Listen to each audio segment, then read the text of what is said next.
Baby, we need to talk. Amani Brooks's phone buzzed for the 17th time. She didn't need to look. She knew who it was. She could feel him the way you feel storm pressure before lightning strikes. Her scrubs clung to her body as she rushed toward the exit, her sneakers squeaking against wet concrete. 12-hour shift. 3 codes. 2 deaths. 1 broken rib she'd taped herself because she didn't have time to get it checked. And now this. She saw him step out from behind a concrete pillar. Derek, 6'3" of rage wrapped in a designer jacket she'd helped him buy. His eyes locked on hers, dark, possessive, desperate. The rain hammered the parking garage like gunfire. She didn't stop, didn't answer, just ran. His footsteps echoed behind her, heavy, getting closer. Amani, don't make me chase you! She burst through the stairwell door, taking steps 2 at a time. Her heart slammed against her damaged rib. The street level. Almost there. Rain slapped her face as she hit the sidewalk. The street was empty except for a single black sedan idling at the corner, engine purring like a sleeping predator. She heard the stairwell door slam open behind her. No choice. She sprinted to the sedan and yanked the back door handle. Unlocked. She threw herself inside, gasping. Drive! Please, just drive! The car pulled smoothly into traffic. And that's when Amani looked up. 2 men sat in the front seat. Sharp suits, sharper eyes, the kind of stillness that comes from complete control. The driver's gaze met hers in the rearview mirror. Boss, he said quietly in Korean accented English. We have a problem. The man in the passenger seat turned slowly. Min-Jae Park. Even in the darkness, his face was beautiful in the way expensive things are. Precise, cold, untouchable. A thin scar traced his left cheekbone like a signature. He studied her for 3 seconds that felt like 3 hours. Then he smiled. It didn't reach his eyes. You picked the wrong car, Miss Brooks. But to understand how a Chicago ER nurse ended up in the backseat of a Korean Mafia boss's car, how 2 people from completely different worlds became entangled in ways neither could escape, we need to go back. Back to before that rainy night. Back to the moment when Amani Brooks was still saving lives instead of running for her own.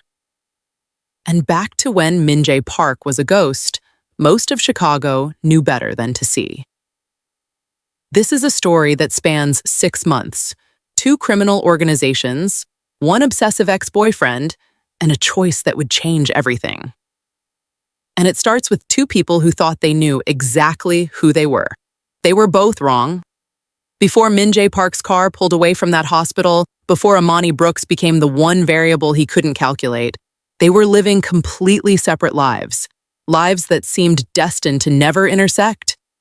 But fate, violence, and the invisible networks of a city's underworld had other plans. Let me paint you a picture of Amani's life back then. September 15th, 2018, 5:47 a.m. Amani's alarm didn't wake her because she was already awake, staring at the ceiling of her 1-bedroom apartment on the south side. She'd been awake since 4:13 when her younger brother Isaiah's breathing changed in the living room where he slept on the pull-out couch. Asthma. Getting worse. The medication cost $217, even with her insurance. She had $193 in her checking account until Friday. This was the math she did every morning before the sun came up. At 28 years old, Amani Brooks was an ER nurse at St. Mary's Hospital, one of the best trauma centers on the South Side. She'd worked there for 4 years, ever since she graduated from nursing school with $43,000 in student debt. Her apartment was small but immaculate. Photos of her family lined the walls, her mother before the cancer, her father before the heart attack, and Isaiah at every age from newborn to 17. He was her responsibility now. Had been for 3 years. The smell of cocoa butter and peppermint oil.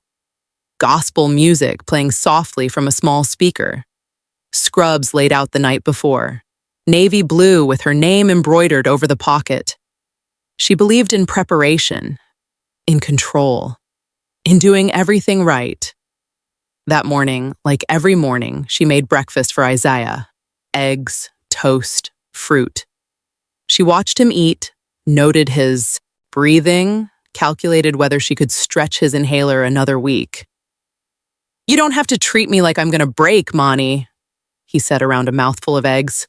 "I'm a nurse. It's literally my job. I'm your brother, not your patient." But he was her patient. They both knew it. She'd raised him since she was 25 and he was 14. She'd taught him to shave, helped him with college applications, held him when he cried about their parents. She'd sacrificed dates, friendships, her own dreams, anything that cost time or money she couldn't spare. And she'd do it all again. At St. Mary's, Amani was known for three things: her compassion, her competence, and her ability to stay calm when everyone else was losing their minds. "Brooks!" Dr. Martinez called during a particularly brutal Saturday shift. "Trauma 2 now." Gunshot wound. 16 years old. She worked for 47 minutes to stabilize him, her hands steady even as his mother screamed in the hallway. He lived. Most days, that was enough. But there was an exhaustion settling into Amani's bones that sleep couldn't touch. The kind that comes from carrying too much for too long. And then there was Derek. She'd met him 8 months earlier at a hospital fundraiser. Derek Watson, 29, pharmaceutical sales rep, charming. He wore expensive cologne and remembered her coffee order. He texted good morning and good night. He made her laugh after shifts that left her hollow. For 3 months, it was perfect, until it wasn't. The first time he grabbed her wrist too hard was after she declined dinner because she had to help Isaiah with homework. "I'm not competing with a 17-year-old for your attention, Amani. He's not competition. He's my brother." The grip tightened. "You always put everyone before me." She should have left then. But he apologized. Bought flowers, cried, promised. The second time was worse. The third time, she saw something in his eyes that made her blood cold. By September, she was planning her exit. Quietly, carefully. Because Derek Watson didn't handle rejection well. And Amani Brooks had learned, through 12-hour shifts in a trauma center, exactly how badly things could go when dangerous men felt like they were losing control. While Amani Brooks counted medication costs and worked double shifts, Min-Jae Park moved through Chicago like a shadow that only certain people could see. Let me show you his world. September 15th, 2018. 11:34 p.m. Min-Jae sat in a private room at Hanjong-sik, a Korean restaurant in River North that served two purposes: exceptional traditional cuisine for wealthy clients and a neutral meeting ground for Chicago's Asian organized crime networks. He was 32 years old, born in Seoul, raised between two worlds. His father had been a mid-level enforcer in a Korean gang. His mother had been a classical pianist who pretended not to know what her husband did for money. Min-Jae inherited his father's ruthlessness and his mother's precision. The result was a man who ran one of the most efficient criminal operations in Chicago without ever raising his voice. "The shipment arrives Thursday," his second-in-command Jae-sung said in Korean. "But the Southside Royals are pushing into territory we've controlled for 3 years." Min-Jae's expression didn't change. What do they move? Prescription pills, oxy mostly. They're using someone with access to hospital pads. Min-Jae's organization didn't deal in drugs. They ran high-end gambling operations, import-export businesses that occasionally moved items without proper documentation and, when necessary, provided problem-solving services for people willing to pay. But they had rules, structure, a code. The Southside Royals had none of these things. "Find out who's supplying the prescriptions," Min-Jae said quietly. "I want names by Monday." He lived in a penthouse in the Loop with floor-to-ceiling windows overlooking Lake Michigan. Minimalist furniture, expensive art, everything in its place. No photos, no personal items, nothing that revealed the man behind the carefully constructed image. Because Min-Jae Park had learned early that sentiment was a weapon people used against you. His father had been sentimental. It got him killed when Min-Jae was 19.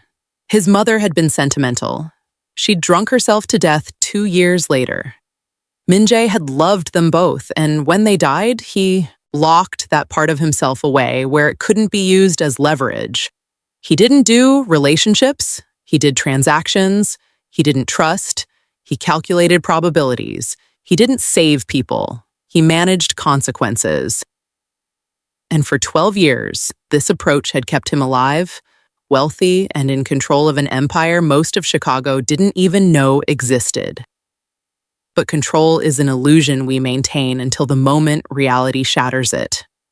For Min-Jae Park, that moment was coming. It would have dark eyes, wear navy scrubs, and jump into his car running from a man who didn't know he owed Min-Jae's organization $47,000. Through the fall of 2018, their lives ran on parallel tracks, separate, distant, unaware. Amani worked, saved, planned her escape from Derek. Min-Jae expanded territory, eliminated competition, built his empire. Neither was looking for the other. Neither wanted complications. But Chicago is a big city with invisible connections, networks of money, power, violence, and debt that link people in ways they never see coming. Derek Watson had a gambling problem he hid from Amani, a pharmaceutical access he shouldn't have had, and a growing debt to people who didn't forgive, people who worked for Min-Jae Park. And on March 17, 2019, at 11:47 p.m., all these invisible threads would pull tight in the backseat of a black luxury sedan. But first, they had to meet. And when they did, nothing would ever be the same. The leather seat was cold against Amani's back. Her chest heaved as she tried to catch her breath, rain dripping from her braids onto the pristine interior. The car moved smoothly through traffic. No sudden movements, no panic, just complete, terrifying control. Min-Jae studied her in the dim light, taking in the hospital scrubs, the fear poorly masked as defiance, the fresh bruise forming on her left wrist. "You're bleeding," he observed. Amani looked down, a cut on her palm from when she'd caught herself against the parking garage wall. She'd been too focused on running to notice. "I'm fine." "You're in my car, uninvited." That is the opposite of fine. His English was perfect, barely accented. "Jae-sung. Who is she?" The driver pulled up something on his phone. Amani Brooks, 28, ER nurse at St. Mary's, lived South Side her whole life. One younger brother, 17. Parents deceased. No criminal record. No outstanding debts. Amani's skin went cold. They knew her name. They knew her brother. "How do you—" "The man chasing you," Min-Jae interrupted smoothly. "Derek Watson. You know him, yes?" Her throat tightened. "That's none of your business." "It became my business the moment you entered this vehicle." He tilted his head slightly, studying her like a puzzle. "He owes us money, Miss Brooks. Quite a lot of money." "I don't know anything about that." "No." Min-Jae's gaze sharpened. "I don't believe you do, which presents an interesting problem." The car turned onto Lakeshore Drive, moving away from the hospital, away from everything familiar. Panic spiked in Amani's chest. "Where are you taking me?" "Somewhere we can have a conversation without interruption. Let me out, now." "No." That single word, calm, absolute, final, sent ice through her veins. She'd dealt with dangerous men before. Gangbangers with gunshot wounds, domestic abusers who followed their victims to the ER drug dealers who threatened staff. But Min-Jae Park was different. He didn't threaten. He didn't need to. He simply was dangerous, the way winter is cold. "If you hurt me," Amani said, forcing her voice steady, "people will notice. The hospital, my brother, the police. I have no intention of hurting you." Min-Jae's tone didn't change. "But you've seen our faces. You know what kind of car I drive. You're connected to someone who owes us $47,000. Do you understand why I can't simply drop you at the nearest corner?" "I am not connected to Derek. I filed a police report against him 2 weeks ago. He's my ex. That's it." Something flickered in Min-Jae's expression. "He put that bruise on your wrist." It wasn't a question. Amani said nothing. The car pulled into an underground garage beneath a high-rise in the Loop. Exclusive. Expensive. The kind of building with doormen who knew when not to see things. "Out," Min-Jae said. The penthouse was exactly what Amani expected. Beautiful, cold, impersonal. Like a showroom nobody actually lived in. Min-Jae poured himself whiskey from a crystal decanter. Didn't offer her any. "Sit." "I prefer to stand." His eyes met hers. It wasn't a request. Amani sat. Not because she was afraid, though she was, but because she was calculating. 12 hours in an ER taught you to read people, to know when to fight and when to wait for an opening. This was a waiting moment. Jae-sung stood by the door. Another man she hadn't noticed before emerged from a hallway. Younger, muscular, with a scar across his knuckles that suggested he was the one who handled the physical problems. "Tell me about Derek Watson," Min-Jae said. "I told you, he's my ex." "When did you meet?" 8 months ago. Hospital fundraiser." "When did it end?" Amani's jaw tightened. "Why does it matter?" "When?" 3 weeks ago, officially. But he won't accept it." "Has he been violent before tonight?" She didn't answer. Min-Jae's expression shifted, something almost like recognition.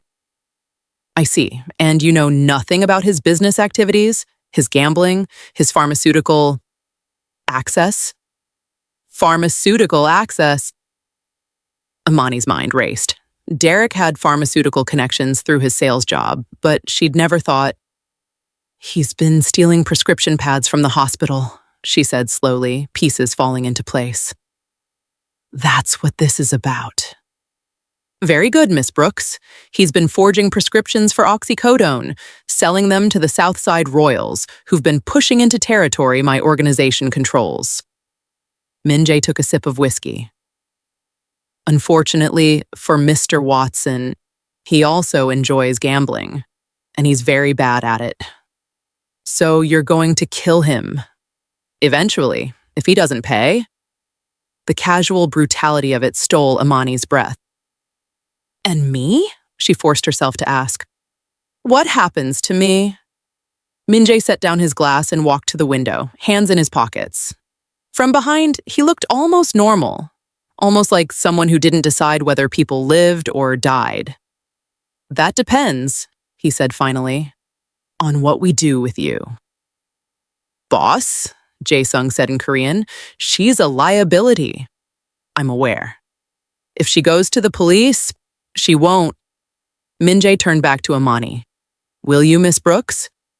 Amani met his gaze. "You think I won't because I'm scared, but I won't because going to the police would make me a target for both you and whoever Derek's been dealing with. I'm not stupid." A ghost of a smile touched Min-Jae's lips. "No, you're not."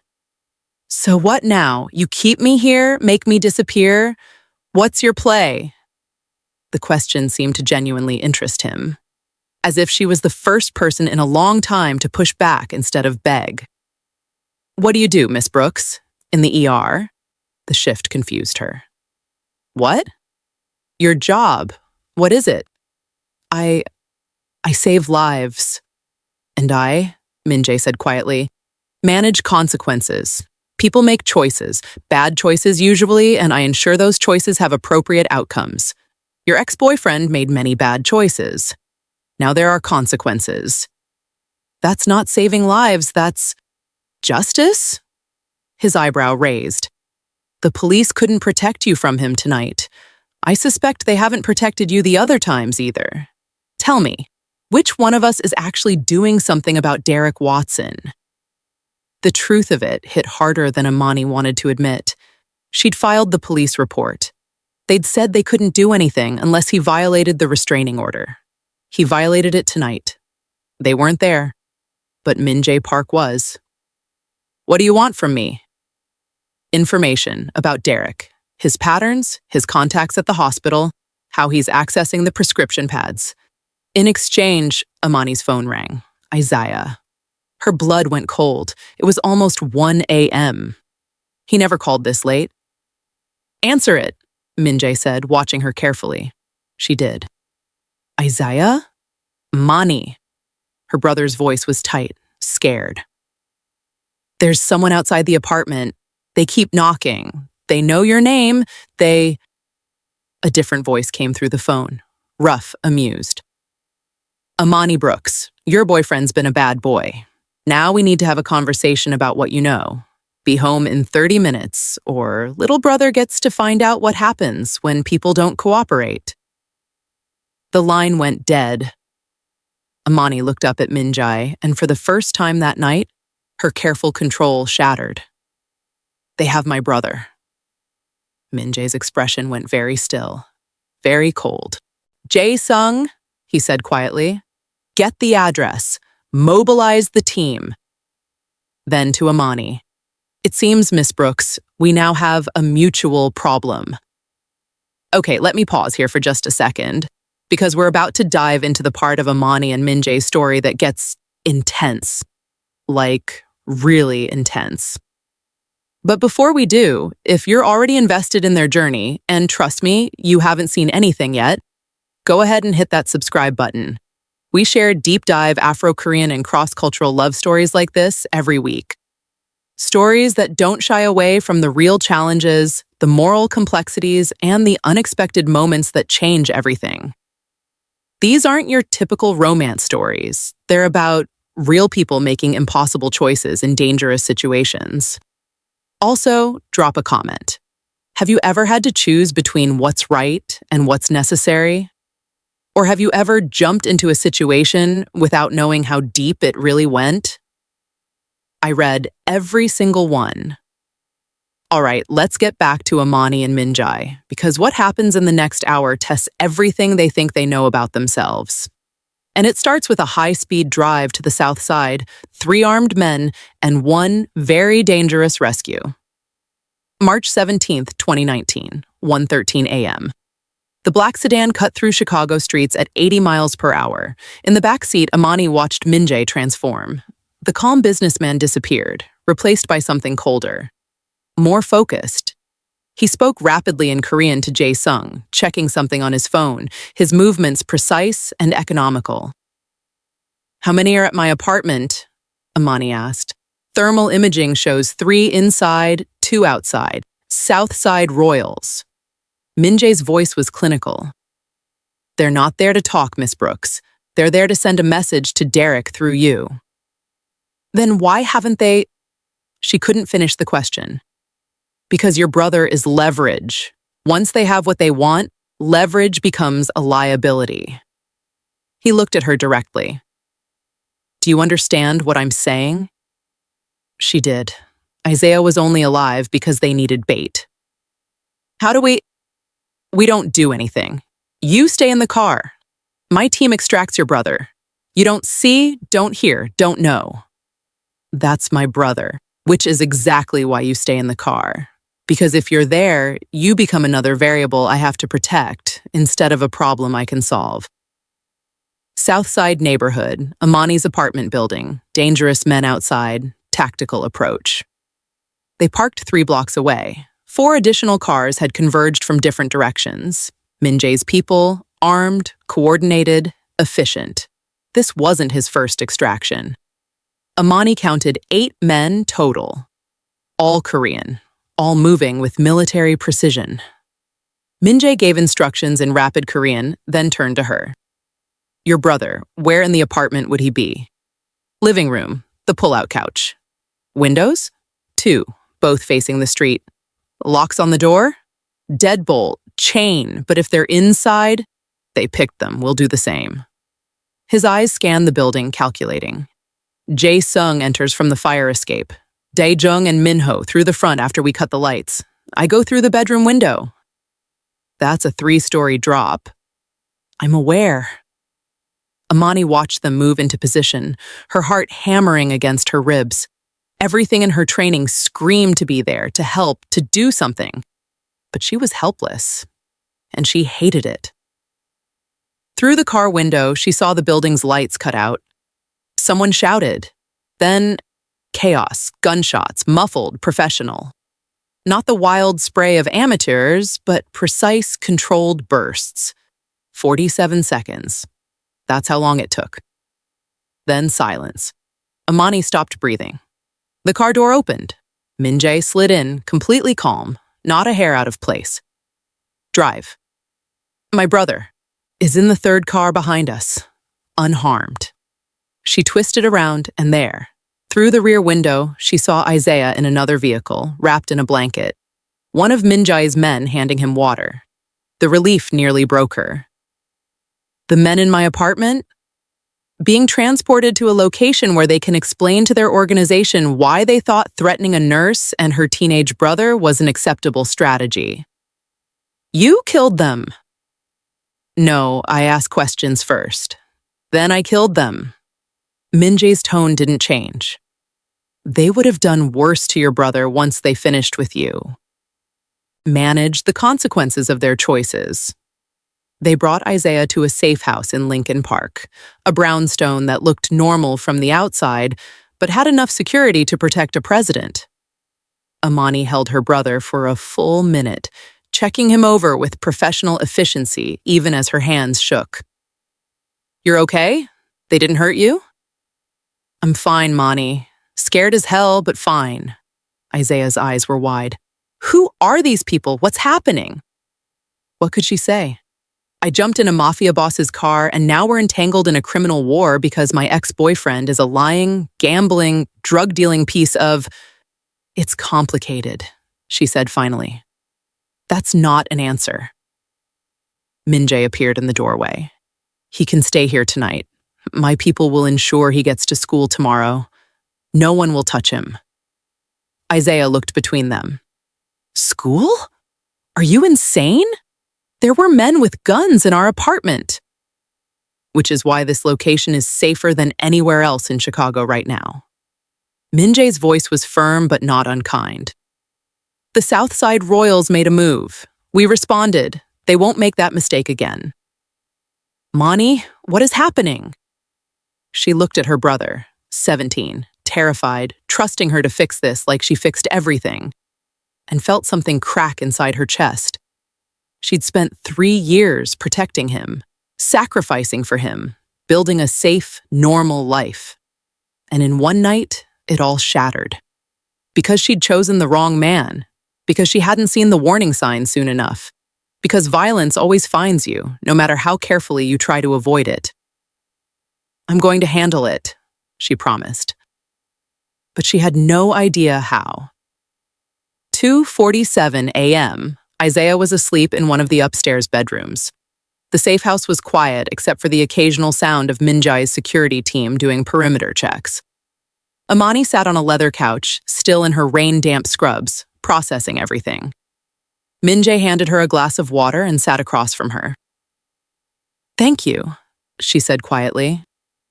For Isaiah. Don't thank me yet. This isn't over. What do you mean? The Southside Royals will retaliate. Not tonight. They need to regroup, but soon. And Derek Watson is still a problem that needs solving. So what do you want from me? Information. You know Derek better than anyone. His patterns, his weaknesses, where he'd hide. Min-Jae leaned forward slightly. Help us find him.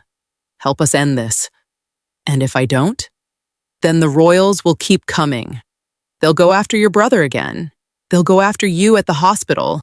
They'll make your life unlivable until they get what they want, which is leverage against Derek and damage to my reputation.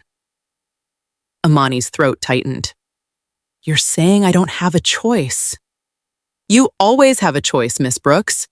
But some choices have consequences you can live with, and others don't. She wanted to hate him, wanted to rage at the calm, logical way he laid out her nightmare. But he'd saved Isaiah. He'd kept his word. He'd done what the police couldn't or wouldn't do. If I help you, what happens to Derek? That depends on whether he pays what he owes and stops being a problem. You mean whether he lives or dies? Min-Jae's expression didn't change. Yes. 3 weeks ago, Amani would have said no. Would have insisted on the law, on proper channels, on right and wrong. But 3 weeks ago, she hadn't watched her brother surrounded by armed criminals. 3 weeks ago, she'd still believed the system protected people like her. He knows my schedule, she said finally, her voice hollow. He knows I work Tuesday, Thursday, and Saturday nights. He has a storage unit in Bridgeport where he keeps things he doesn't want people finding. And he has a cousin in Gary, Indiana, who doesn't ask questions. Min-Jae nodded slowly. That's a start. And just like that, Amani Brooks, who'd spent her entire adult life saving people, became complicit in whatever came next. The next 72 hours unfolded like a fever dream. Amani went to work, smiled at patients, saved a cardiac arrest, helped a scared teenager through an overdose. And every night she met with Min-Jae's people to discuss Derek.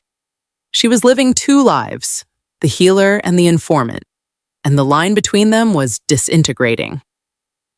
He'll be at the storage unit Thursday night, Amani said, sitting in the back office of Han Jung-sik. He always goes after midnight. Less. Witnesses. Jae-sung took notes. Security cameras. 2, but he knows the blind spots. Min-Jae watched her carefully. You're very good at this. At what? Tactical thinking. Most people panic or overcompensate. You just analyze. I'm an ER nurse. Tactical thinking keeps people alive. And yet you're using it to help us find a man who might not survive the encounter. Amani's hands clenched. You said he'd have a chance to pay what he owes. He will. Whether he takes it is his choice. But they both knew Derek wouldn't pay. He couldn't. $47,000 plus interest. He didn't have it. Which meant this ended one way. And Amani was helping it happen. At work, Dr. Martinez pulled her aside. Amani, you okay? You seem distracted. I'm fine, just tired. You're always tired. This is different. His eyes were concerned. If something's going on, if that ex of yours is causing problems, it's handled, she said too quickly. But it wasn't handled. It was spiraling.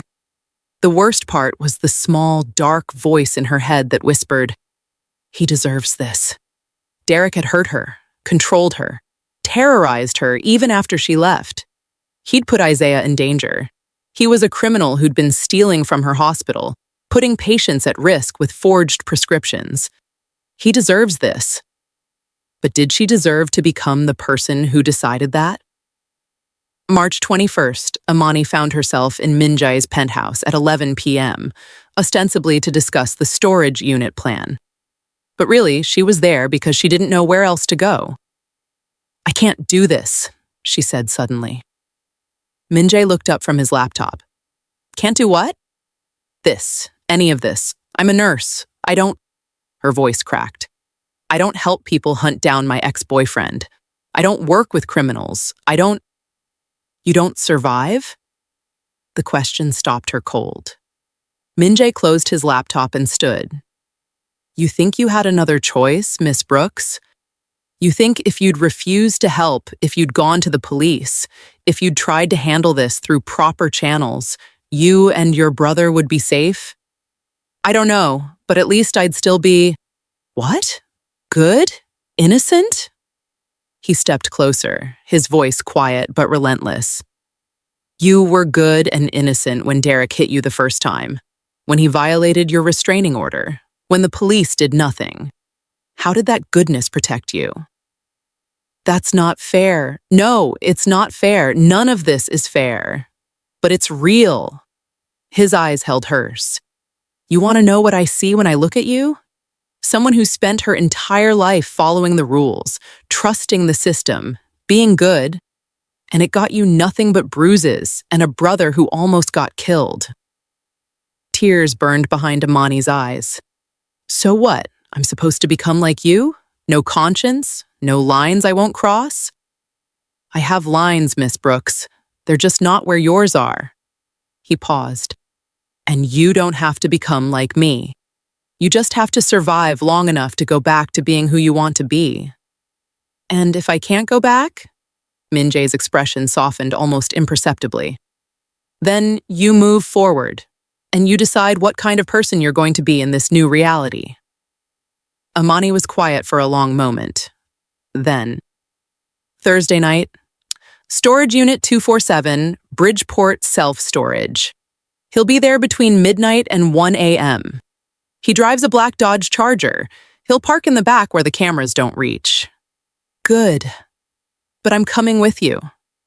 Min-Jae's eyebrows raised. Absolutely not. He's my ex, my problem, my consequence. She stood, meeting his gaze without flinching. You said I have to decide what kind of person I'm going to be. Well, I'm not going to be someone who hides while other people clean up my mess. This isn't cleaning up a mess, Miss Brooks. This is potentially violent confrontation with a desperate man. I've dealt with desperate men every day for 4 years. I know how to talk to Derek. I know how to get him to listen. Her voice hardened. And maybe I can convince him to pay what he owes and end this without more violence. Min-Jae studied her for a long moment. You understand that if you're there, if you see what happens, there's no going back to your old life. Not completely. I think that life ended the moment I jumped in your car. He smiled faintly. Yes, I suppose it did. March 24th, 2019, 12:17 a.m. The storage facility was exactly as grim as Amani remembered. Chain link fences, flickering lights, the smell of rust and old motor oil. She sat in Min-Jae's car, wearing a bulletproof vest under her jacket, her heart rate climbing. Last chance to stay behind, Min-Jae said. No. 3 other vehicles were positioned around the perimeter.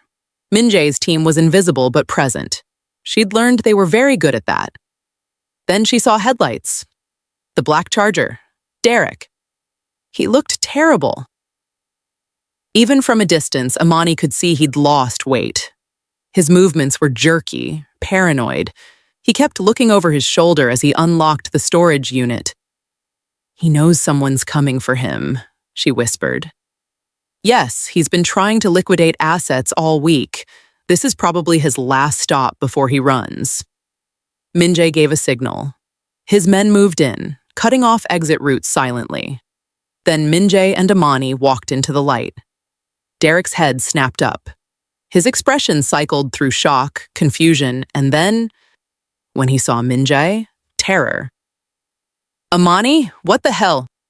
Hello, Mr. Watson, Min-Jae said calmly. We need to talk about your debt. Derek's hand moved toward his waistband. I wouldn't, Min-Jae continued, his voice not changing at all. You're surrounded. There's nowhere to go. Amani, Derek's voice turned pleading. Baby, whatever they told you, don't call me that. You don't understand. I was going to pay them back. I just needed more time. You had time, Min-Jae said. You spent it gambling, forging prescriptions, and threatening a nurse and her teenage brother. Time's up. Derek's eyes darted between them, and Amani watched him calculate. Saw the exact moment he decided on his play. He looked at her. Really looked at her. You're with him now? This is what you left me for? A goddamn Korean gangster? The accusation was so absurd it almost made her laugh. I left you because you hit me, Derek. Because you controlled me. Because you made me afraid in my own home. I loved you. Love doesn't leave bruises. Love doesn't stalk. Love doesn't put my brother in danger to get to me. I never meant for that to happen. Those guys, they went rogue. It wasn't supposed to. But it did happen. Her voice shook. And you know what? I was ready to let the police handle this. I was ready to move on and never think about you again. But you couldn't let me go. You couldn't accept that I wasn't your property. Derek's expression twisted. So what? You're gonna let him kill me? The good little nurse who saves everybody? I'm not going to let him do anything. This is your choice, Derek. Pay what you owe. Stop dealing. Disappear. Or what? Or he makes me disappear? Derek laughed bitterly. You think you're so much better than me, Amani. But look at you, standing here with criminals, helping them hunt me down. You're just as dirty as I am now. The words hit like a physical blow, because part of her, the part that had spent 3 weeks drowning in moral compromise, wondered if he was right. Derek moved fast. He pulled a gun from his waistband and grabbed Amani, yanking her in front of him as a shield. Cold metal pressed against her temple. Everyone back, I swear to God, Min-Jae's entire demeanor changed. The calm businessman vanished. What emerged was something glacial, ancient, absolutely lethal. Let her go. His voice was barely above a whisper, but it carried complete authority. Now. Fuck you. I'm walking out of here and she's coming with me until... You have 3 seconds to release her before I stop being reasonable. I've got a gun to her head. 1. Amani felt Derek's hand shake, felt his desperation turn to panic. I'll kill her! I swear I'll... 2. Everything slowed down. Amani's training kicked in. She analyzed the angle of the gun, Derek's stance, the distance to Min-Jae, the positions of the other men. And she made a choice. She drove her elbow back into Derek's solar plexus exactly the way the hospital's self-defense instructor had taught her, dropped her weight, and twisted out of his grip in one motion. The gun went off, the bullet went wide, and Min-Jae moved.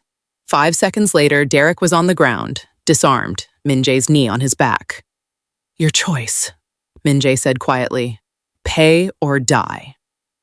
Derek was crying now. I don't have it. I don't have the money. I spent it. I gambled it. Then we have a problem. Please, please, Amani, tell him. She looked down at the man she'd once loved, the man who'd made her laugh and then made her bleed, the man who'd just held a gun to her head. And she felt nothing. Just exhaustion. I can't help you, Derek, she said finally. You made your choices. These are the consequences. She walked back to the car and didn't look back. Behind her, she heard Min-Jae give quiet instructions in Korean. Heard Derek begging. Then silence. She didn't ask what happened.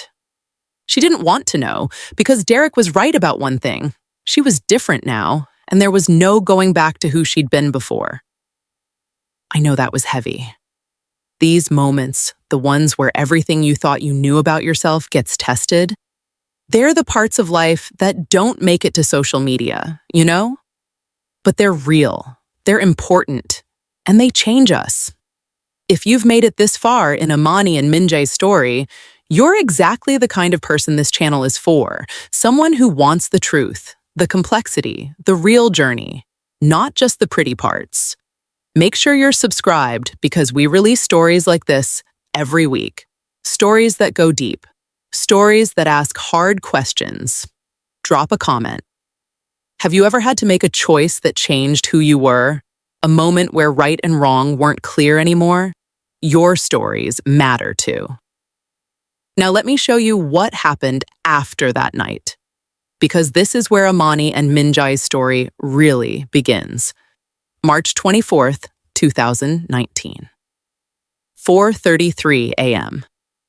Amani sat in Min-Jae's penthouse, showered, wearing clothes someone had brought her. Designer, perfectly sized, she didn't ask how they knew. Staring at coffee she couldn't drink. Isaiah was safe at the safe house. Derek was handled. The immediate crisis was over. So why did she feel like she was falling apart? Min-Jae sat across from her, looking as composed as always, though she noticed he'd removed his jacket and rolled up his sleeves. It was the most casual she'd seen him. "What happens now?" she asked. "Now you decide what comes next." "That's not an answer." "It's the only answer I have, Miss Brooks. The immediate threat is neutralized. Your brother is safe. You can return to your life." "Can I?" She looked at him directly. "Because I'm pretty sure I just became an accessory to whatever happened in that storage unit. I'm pretty sure I can't just go back to work on Tuesday and pretend none of this happened. No one knows you were there except my people, and they don't talk. I know I was there." And there it was, the weight that would follow her forever. Min-Jae was quiet for a moment. "Regret? I don't know. Maybe. Is that strange? He tried to kill me, and I still wonder if there was another way. It's not strange. It's human." He paused. "For what it's worth, he's alive. Broken in several places, but alive. He's being transported out of the city with very clear instructions about what happens if he returns." Relief and disappointment warred in her chest. "Why didn't you kill him?" "Because you asked me not to. At the storage unit, you said maybe you could convince him to pay and end this without violence. I heard you." His eyes met hers. "I may be a criminal, Miss Brooks, but I keep my word." Later that day, safe house, Amani and Isaiah had a conversation. Isaiah looked at her like he'd never seen her before. "You worked with them, with criminals, to go after Derek. To protect you. You could have called the police." "I did call the police. I filed a report 3 weeks ago. They said they couldn't do anything unless he violated the restraining order, and even then, it would take time. Time we didn't have." Isaiah paced the living room. "So what? We're just gonna pretend this is normal now? That you hanging out with Mafia guys is fine?" "It's not fine. None of this is fine." Amani's voice cracked. "But it's what I had to do to keep you alive." Her brother stopped pacing, looked at her, really looked at her. "You're different," he said quietly. "I know. Are we safe now?" "Yeah, baby, we're safe." "And him? Min-Jae? What is he to you?" That was the question, wasn't it? Amani didn't have an answer. 2 weeks later, April 7th, Amani went back to work. She saved a stabbing victim, held the hand of a woman having a miscarriage, cracked jokes with Dr. Martinez. She was good at her job. Nothing had changed that. But everything felt changed. One Tuesday night, she left her shift to find Min-Jae's car waiting. Not because she was in danger, just waiting. She walked over, the window lowered. "Mr. Park?" "Miss Brooks." He studied her. "You look tired." 12-hour shift. "Have you eaten?" The question surprised her. "No." "There's a Korean place in Lincoln Park. Best jjigae in Chicago. Come." She should have said no, should have drawn a line between the crisis they'd survived and whatever this was becoming. Instead, she got in the car. The restaurant was small, family-owned, and clearly special to Min-Jae. The owner greeted him in rapid Korean, eyeing Amani with curious approval. They sat. He ordered without asking her, which should have annoyed her but somehow didn't. "You come here often?" she asked. "My mother used to bring me here when she was..." He paused. "Before things got difficult." It was the first personal thing he'd ever shared. "I didn't know you had family in Chicago." "I don't, not anymore." He poured her tea with practiced grace. "She died 6 years ago, but this place reminds me of when she was happy, before my father's choices destroyed her." Amani understood loss. "My parents died 3 years ago, car accident. One moment they were here, the next, and you became Isaiah's guardian. Didn't have a choice. He's my baby brother. You always have a choice, Miss Brooks. You chose love over convenience. That's rare. The food arrived, steaming, fragrant, perfect. Amani realized she was starving. For 10 minutes, they just ate in comfortable silence. Then, "Why did you wait for me tonight?" Min-Jae set down his spoon. "Because I wanted to see if you were all right." "Why do you care?" "I don't know," he admitted, and for the first time, he looked uncertain. "You complicate things. So do you." A ghost of a smile. "Yes, I suppose I do." It became a pattern. Once a week, sometimes twice, Min-Jae's car would be waiting after her shift. They'd go to Korean restaurants, jazz clubs, late-night diners. They talked about everything except his business and her complicated feelings about what had happened. He taught her Korean phrases. She told him about the ER's chaos. "You say 감사합니다 when you want to be formal," he explained over bibimbap. "But with friends, you say gomawo." "Which one do I use with you?" "I don't know yet." She smiled. Gomawo Min-Jae. His expression shifted, something warm breaking through the usual ice. "You're welcome, Amani." It was the first time he'd used her first name. May 19th, 2 months after. Amani realized she was laughing more, that the weight she'd carried since her parents died felt lighter when she was with him. That Min-Jae looked at her like she was a puzzle he wanted to solve, not to control, but to understand. One night, sitting on the penthouse balcony overlooking Lake Michigan, she asked, "Why me? Out of everyone you could spend time with, why a Southside nurse who you met in the worst possible way?" Min-Jae was quiet for a long moment. "Because you're not afraid of me. You're afraid of what I represent, what I do, the world I inhabit, but not me. Everyone else sees the organization, the power, the danger. You see a person." He looked at her. "Do you know how rare that is? You saved my brother. You kept your word. You showed me you were more than what you do. And you," he said quietly, "showed me that goodness doesn't mean weakness, that caring isn't a liability, that someone can know exactly what I am and still choose to sit here with me." The air between them shifted, charged, dangerous in a completely different way. "This is a bad idea," Amani whispered, "undoubtedly. You're a criminal. I'm a nurse. Our worlds collided 2 months ago. I think we passed the point of should a long time ago." He was right. She knew he was right.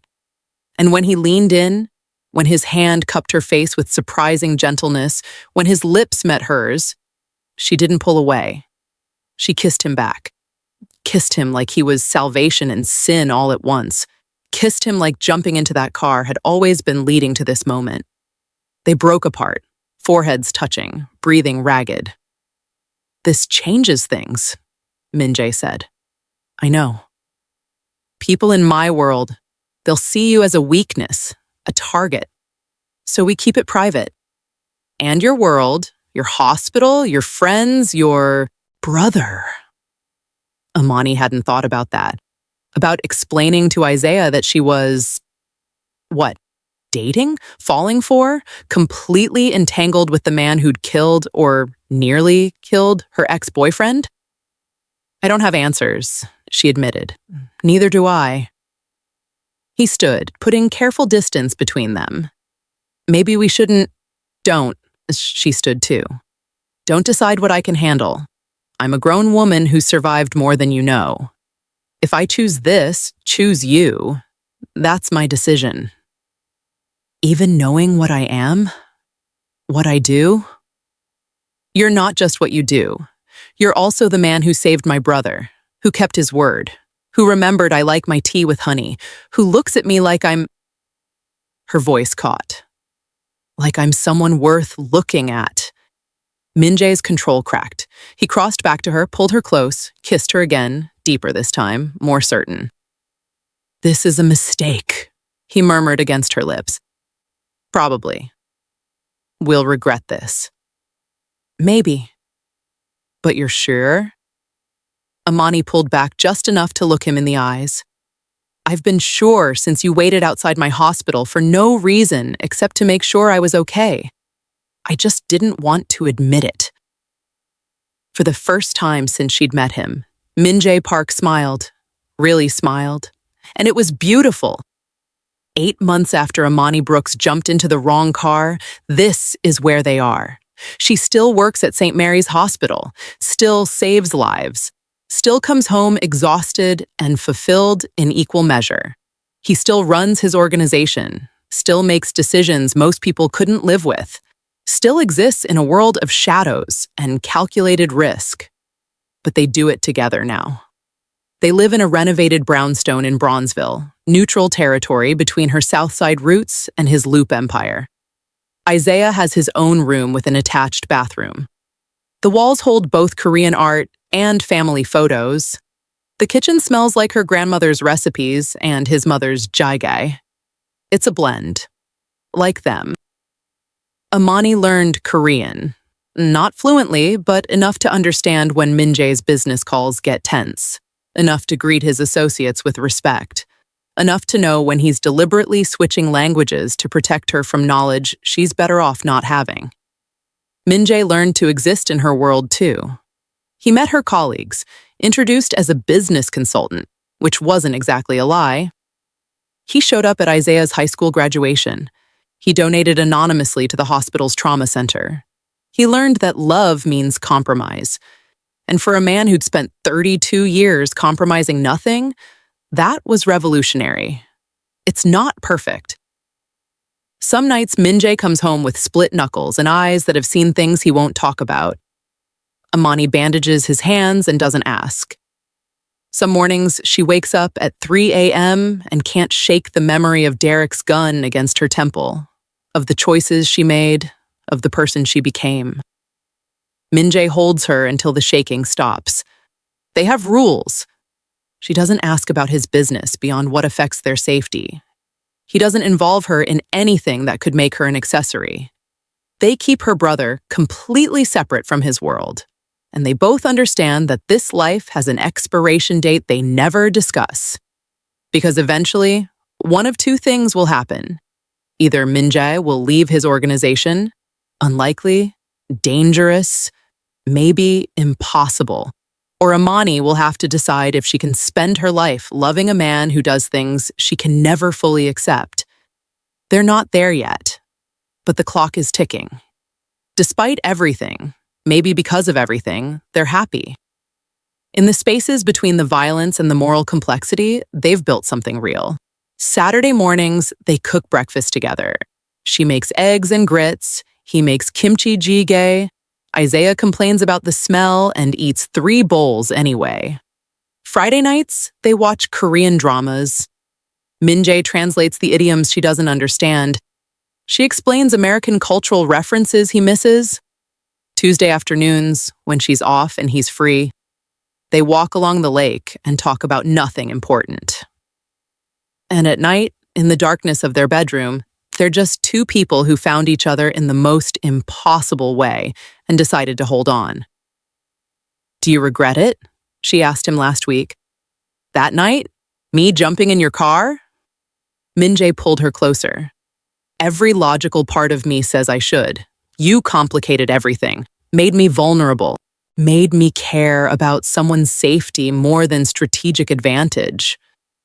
"That's not an answer." "No," he said finally. "I don't regret it. I regret what you had to go through.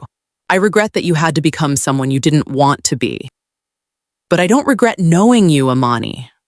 I don't regret this." She kissed him. Soft. Certain. "Good. Because I don't regret it either."